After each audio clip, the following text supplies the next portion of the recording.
ಗುರುಗಳು ಹೇಳಿದಲ್ಲ ನಿಜ ಅಲ್ವಾ? ಹಾಗಾದ್ರೆ ನಿಜವಾದ ಗುರುಗಳಂದ್ರೆ ಏನು? ನಿಜವಾದ ಗುರುಗಳ ಬಗ್ಗೆ ನಾವ್ ಹೇಳ್ತೀವಿ, ಕೇಳಿಸ್ಕೊಳ್ಳಿ.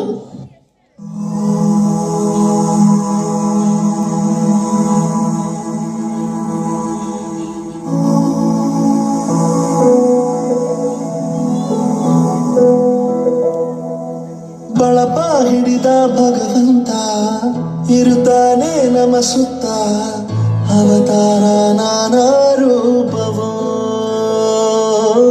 ಎಲ್ಲ ಹಣೆ ಬರಹ ತಿದ್ದಿ ಬರೆಯಲು ಕತ್ತಲೆಯಿಂದ ಬಹಂತ ನಮ್ಮ ಕೈಯ ಹಿಡಿಯುತ್ತ, ಕರೆದೊಯ್ದ ಬೆಳಕು ತೋರಲು.